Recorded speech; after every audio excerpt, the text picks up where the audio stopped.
my name is Luke Alsop, and this is my presentation on my rehab protocol. My injury was a supraspinatus rupture.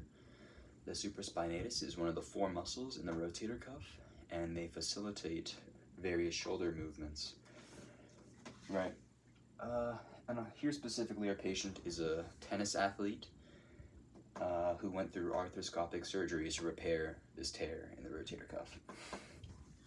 Our general plan is to begin by strengthening and mobilizing the various muscles surrounding the rotator cuff without actually activating or putting any undue stress on this muscle.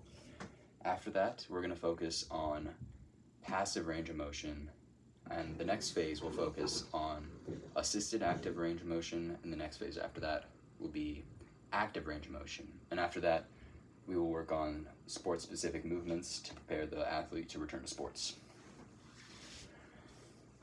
So our first phase of the protocol right here is the immobilization phase. Pretty much the patient's going to be in a sling 24/7 for about 6 weeks and begin to wean off after that 6-week mark. We really don't want to put any stress on the shoulder joint at all, so no lifting, any objects whatsoever, you weren't a sling, and no active range of motion for the shoulder. Our long-term goal for the whole rehab is to return the patient to playing tennis pain-free, as well as educating the patient to prevent any re-injuring. So as you'll notice, none of the exercises here are specifically targeting the shoulder. The scapular mobility here is the closest thing to it. Really don't want to put any stress on the shoulder in this phase. So in order to progress to the next phase, the patient should be able to do the scapular mobility exercises tolerably, as well as tolerate passive range of motion. So our second phase, we're going to introduce passive range of motion of the shoulder as an exercise. The sling, we're going to wean off of that, and they can begin to pick up objects, small objects, and reintroduce various activities of daily living. Our goal in this phase is to mobilize the shoulder. It hasn't been moving for about 6 weeks, so I want to reintroduce that. Strengthening all the supporting muscles that help the shoulder through these various movements, right? And limiting scarring, prevent any undue scarring. So you'll notice that there is no internal rotation. We're only doing external rotation to about 30 degrees, right? Really don't want to re-injure, so we're not going to put that until the next phase right here. And to be able to move on to this next phase, they have to be able to tolerate assisted active range of motion, and they should be able to contract their shoulder and the supporting muscles in all planes before we move on to this next phase. So this third phase, we're going to introduce active range of motion of the shoulder, and there will not be any sling, so completely free from that.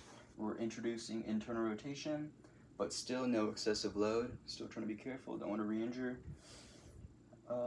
Our goal is still to educate the patient, strengthen and mobilize the shoulder, and restore overhead reach. And to move on to this fourth phase, they should be able to do all those exercises pain-free, and our shoulder strength should have improved from the last phase, should be on the way to recovery, right? This next phase, phase 4, we're going to be working on active range of motion of the shoulder. We're still restoring the range of motion of the shoulder and strengthening it. And we're really trying to fully restore our strength and mobility in this phase. Lots of shoulder-focused movements, right?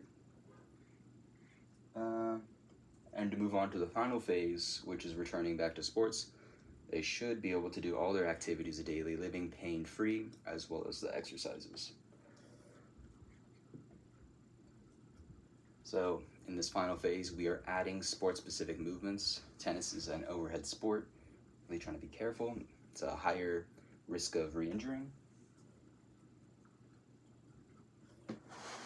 And our goal for this phase is to ensure that our patient fully understands the proper mechanics, so they don't re-injure, obviously. And yeah.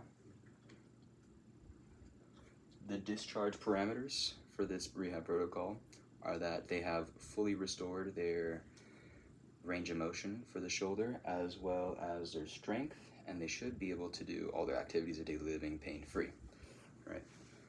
And our conclusion is that the patient should have recovered, right?